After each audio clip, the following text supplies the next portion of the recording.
Hi there, we're back to normal. Later, a boost for transgender recognition in India. First though, let's have a right good laugh at Hungary's bigoted failing president, Viktor Orban. His attempt to ban Budapest Pride seen as many as 200,000 people show up on Saturday, the biggest attendance ever, with many European lawmakers among them. Last year's number was 35,000. Oh, Viktor, what have you done? This woman risking a fine by being there. It is this year that the situation got so toxic in Hungary, including in Budapest, that now we need to make our voices heard a little more loudly, I think. Definitely peacefully, but we need to be present and need to be out here. Thanks to Reuters. Meanwhile, 50 arrests in Istanbul in Turkey ahead of a banned Pride march there. But 1 million people have turned out for New York's event, with tens of thousands more in major cities in the likes of Venezuela, India and Ireland. Next, good news for bad parents in Maryland and America who want to impose their bigotry on their children.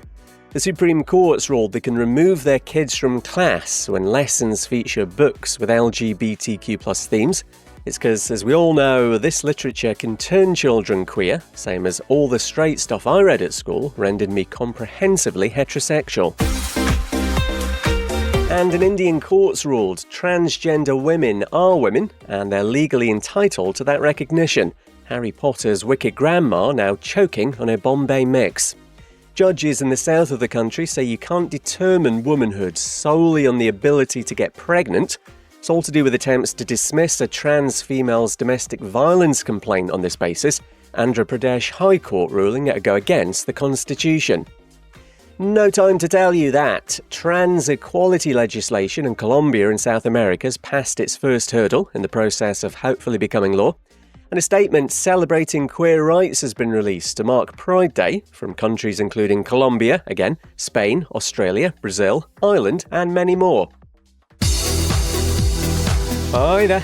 Later, Viktor Orban's not over his Pride ban humiliation. First though, a gay music teacher's been sacked by a Catholic school, and you already know why. Mark Richards worked at St Francis Xavier in New Orleans in America for more than 20 years, says a morality clause he signed regarding homosexual activity was routinely disregarded with a wink and a nudge until a parent saw an obituary notice for his husband. That bigot complained, and as Mark tells WDSU, the school dismissed him for this reason. That I was living with a man as we were married, and we weren't married in the eyes of God. I was stunned. The 63-year-old says he's not been in breach of the morality clause for the last 2 years since his husband's death. The inquest into the death of drag queen the Vivians heard their body wasn't found for 2 days. The 32-year-old who won the first series of RuPaul's Drag Race UK in 2019 had taken ketamine at home, which caused a cardiac arrest. A court in northwest England says the performer, also known as James Lee Williams, didn't intend to end their life last January. And Hungarian Prime Minister and Mahusiv bigot Viktor Orban's crying like a tiny little baby because his Pride ban was as ineffective as his failing government. Says Saturday's event in Budapest, which attracted a record obliterating 200,000 people despite being outlawed, was repulsive and shameful. He's projecting, isn't he? He's accusing the European Union of helping organise the march, providing as much evidence for that claim as his hopes of being re-elected next year. No time to tell you that a law in the Cayman Islands legalising same-sex partnerships has been upheld by a court after a long-running legal battle. World Boxing brings in mandatory sex testing from today to determine eligibility. And also, as of today, trans and gender diverse people in New South Wales and Australia don't need to have surgery to update their legal gender. Hi there. Later, send in the clowns. First though, calls in Germany to ban transgender females from playing in female chess tournaments. It's after 17-year-old Nora Heidemann won a girls' under-18 competition. Never an issue when trans participants lose, remember? There's been criticism from some players and the head of the country's Commission for Women's Chess, even though it's a sport that relies solely on brainpower, something clearly lacking in transphobes.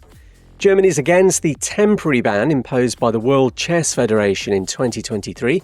Jennifer Shahade is a women's chess grandmaster. There's this fantasy that they think that a man who doesn't identify as a woman is going to pretend they're a woman so that they can win a women's event and win prize money. But you know what? I've been hearing about this for a decade and it's never happened. It's fiction. Thanks to CNN, the German Chess Federation says the sport's diverse and inclusive. Next, 42 arrests, an LGBTQ+ event in a park in Istanbul, organised by the Workers' Party of Turkey. They're a socialist political party.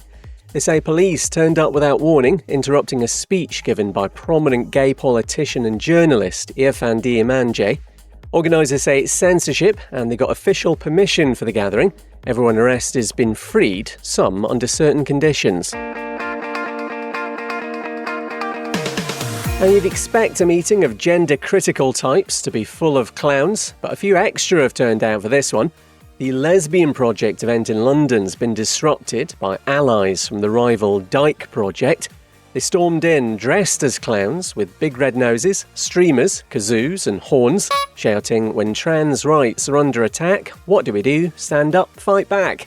And you'll find a link to video of the mayhem in our show notes. No time to tell you that. Plans to undo historic convictions for gay sex have been introduced to Ireland's Parliament, and a petition by a collective of cisgender women in support of transgender people now has nearly 37,000 signatures. Hi there. Later, the bikers backing up a bullied transgender boy. First though, prominent queer Americans and what their country's flag now means to them. 50 people from the worlds of film, fashion and politics are featured in documentary Reclaim the Flag, among them Brandon Flynn, Harper Steele and Jim Parsons.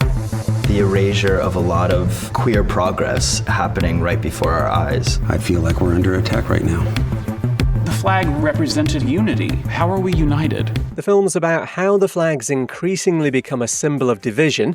It uses the thoughts of well-known LGBTQ+ people to help shape a blueprint for reclaiming it for all Americans. Also here's from Lena Waithe. Depending on how the United States feels about you will depend on how you feel about the flag. Reclaim the Flag premieres on YouTube on July 17th. Next, plans in Hong Kong to give healthcare rights to married same-sex couples. It's the likes of hospital visits, making medical decisions, and matters following the death of a spouse. Hong Kong doesn't actually have same-sex marriage, so this applies to couples who've gone overseas to tie the knot. And a badly bullied transgender boy's been escorted to his school prom by an entourage of 8 motorbikes, plus a BMW and a Ford Capri. Retro. They turned out for Asher Troke from Derbyshire in the UK after a Facebook appeal when his transport arrangements fell through last minute. The 16-year-old's mom calling his big entrance a final rebuff to all those who made him feel less than enough. Hi there. Later, some hot heels in Madrid. First though, a hate group that says it's a church is calling for queer people to be put to death or kill themselves. Happened during a recent Pray the Gay Away event at Shaw Foundation Baptist Church in Indianapolis in the US. Here's someone calling himself Brother Stephen Falco, who looks every bit as deranged as he sounds. There's nothing good to be proud about being a You ought to blow yourself in the back of the head. You're so disgusting. Do you need a cuddle, Stephen? Sorry, do go on. Got a bunch of that want to come around, walk on our streets and demand our children, and we should look them in the eye and say, no, you're not going to have our children. Please, God, let those be hypothetical children, because if he's been spawning, we've had it. Lots of criticism after those demented mewlings, which were broadcast live on Facebook, a platform that officially permits calling queer people mentally ill and abnormal. Next, pushback against a long-standing anti-LGBTQ+ clause in Singapore's radio broadcast code. It links being queer to paedophilia and incest as lifestyles that aren't to be mentioned on the air. Two media personalities, Benjamin Lee and Hossan Leong, say the clause has no place in Singapore, and they've actually raised the issue with the country's Prime Minister. And Madrid Pride's annual high heel race has been held in the queer-friendly neighbourhood of Chueca. Competitors, mostly men, run on cobbled streets in the sweltering summer heat, sporting heels of at least 15 centimetres. Along the way, they've got to pick up a purse and a dress and apply lipstick, with the winner taking the €350 prize. And it's Madrid's Pride Parade tomorrow. No time to tell you that. A member of Norway's royal family's come out as bisexual, 22-year-old Maud Angelica Benz, fifth in line to the throne. And US dating app Archer says its users are nearly 6 times more likely to be looking for a husband than a hookup. You can subscribe to Pride Daily so you never miss an episode. I'm Kev McGraw. See you next week.